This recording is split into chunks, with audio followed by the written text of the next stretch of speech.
What's going on, everybody? It's your boy Birds in the Trap MMA. We're back at it again, and we're doing UFC 291 Poirier versus Gaethje 2 predictions. Okay, let's get right into it, man. This card, I'm super excited for this card. Hey, does anyone else have a feeling that this isn't gonna be as good as 290? For some reason, I just get that vibe. I still think it's gonna be a great card. But I think 290 was just so good that, it's hard to see something else live up to it. But if this card goes how I am hoping it will and how I will predict it will in this video for you guys, I have the UFC 291 script right here next to me, okay? And I'm going to tell you how this all goes, okay? Women's flyweight bout, I'm taking Priscila Cachoeira, okay? Mainly because she's Brazilian. Alright, and with that being said, the next fight on the card, I'm going to take Uros Medic. Okay, I don't exactly know how to pronounce that name, alright? But I'm taking this guy, okay? We're taking the underdogs so far, okay? Until now, okay? We're taking CJ Vergara in this one. These can all kind of be coin flips, you know what I'm saying? That's the early prelims. That's just what they are.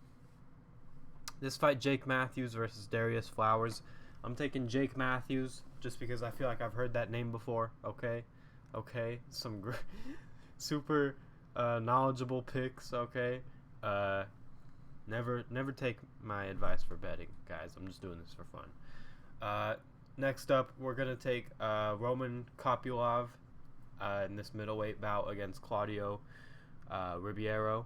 Okay, heavyweight bout: Derek Lewis versus Marcos Rogero, I don't know. De Lima, okay? De Lima. I feel like I've seen most people going with De Lima in this matchup. But, guys, I'm going to take Derek Lewis, okay? I'm going to take Derek Lewis. I know it's a risky pick. Derek Lewis is a bit of a quitter. And he hasn't really been performing at his best potential recently. But, you know what? It's okay. It is what it is. And I'm going to take him here. I'm going to take him by knockout. I would love a Derek Lewis knockout on the card. It'd be a great element to it. And, yeah, I think this guy's been knocked out before. I think he's kind of chinny. So, you know, something I hate about this card is the fact that it's in Salt Lake City, of all places. I just really don't like that. So the Salt Lake doesn't benefit Derek Lewis at all, but it probably doesn't help either of them. You know what I mean? If it comes down to who gasses out first, yes, it'll probably be Lewis, and yes, he'll probably quit and wilt under the pressure of the Salt Lake City altitude. But I'm gonna be a little bold. I'm banking on Derek Lewis getting that KO in the first 4 minutes. I'm hoping he comes back with a vengeance for this fight, man. And then next up on the card, Gabriel Bonfim versus Trevin Giles. I'm taking Gabriel Bonfim here, just because he looks pretty fire so far, and I'm gonna ride the hype train. You know, why not? Even though his brother just got smoked, actually, maybe I will take Trevin Giles. You know what? No, I'm gonna stick with Gabriel Bonfim. Okay.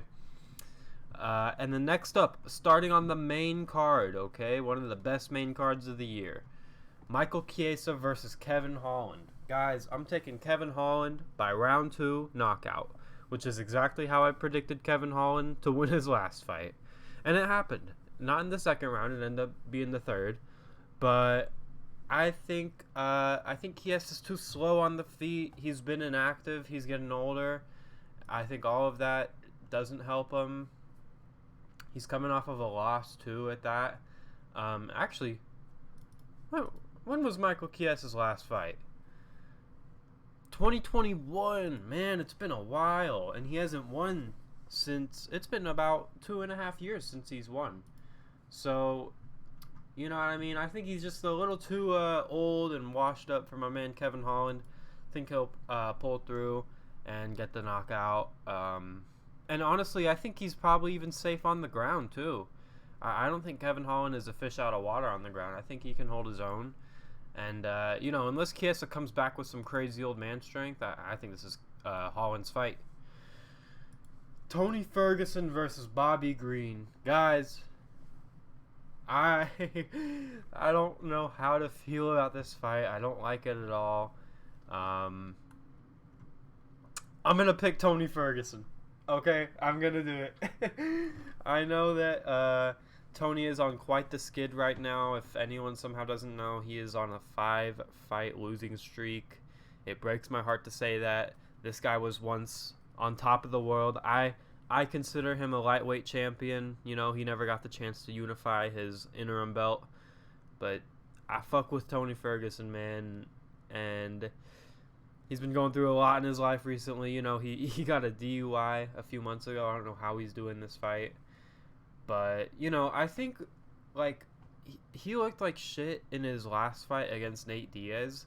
I think he looked worse then than he'll look in this fight. Because that was at welterweight. And him fighting on that card as a whole was a pretty short notice thing.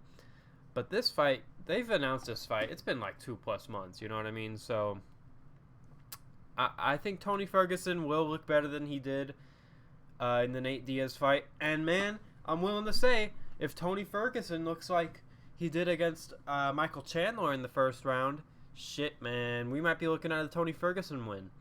So I am praying for a vintage Tony Ferguson performance against Bobby Green, who I like Bobby Green, guys. I do like Bobby Green, and he seems like a cool guy and a good fighter, but I want Tony to drop him and get a Darce choke, man. Some Tony Ferguson shit, you know?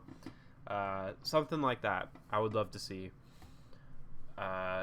So my pick is Tony by finish, even though I think Bobby will likely decision him or TKO him, unfortunately. And I hope Ferguson retires. Win, lose, or draw. Hope he retires. Moving on to the welterweight bout of Stephen Thompson versus Michel Pereira. Okay, this fight is pretty exciting. I want to know if there's an over-under on Pereira doing a backflip in there. You know what I mean? That's what this guy does. He's a flashy striker. Just fucking flips in the cage, jumps off the cage side, and you know Stephen Thompson is an amazing striker himself. He's not just a kickboxer. You know, he kickboxes. He has great karate, great kicks. He can throw you with like a spinning hook kick 3 times in a row, and it'll land all 3 times, and you just can't do anything about it. And he's a beast, man. And I think he's going to win this fight. You know what I mean? I think, man, I hate the fucking card is in Salt Lake, you know? Because I'm like, who has better cardio? Ooh, excuse me, guys, I burped. I'm like, who has better cardio? And then, it doesn't fucking matter. It's in Salt Lake. You know, I think Thompson wins this fight, guys. I think he'll probably unanimous decision, 29-28 decision, most likely, for Thompson. That's what I see. Alright, guys. The real main event, for me at least, Jan Bohovich versus Alex Pereira. This is a fight that I have been so nervous in predicting, and I've been flip-flopping on, but I landed on it last night, guys, after watching the Weasels video talking about Jan's left hook defense and lack thereof, and, you know, seeing Pereira's frame at 205. I'm willing to predict it, guys. I'm taking Pereira by knockout round 1. I'm hoping that the 3-minute window he has when the fight starts and Jan is like, okay, I want to test my striking with him. Because Jan will probably shoot by the end of the first round, you know what I mean?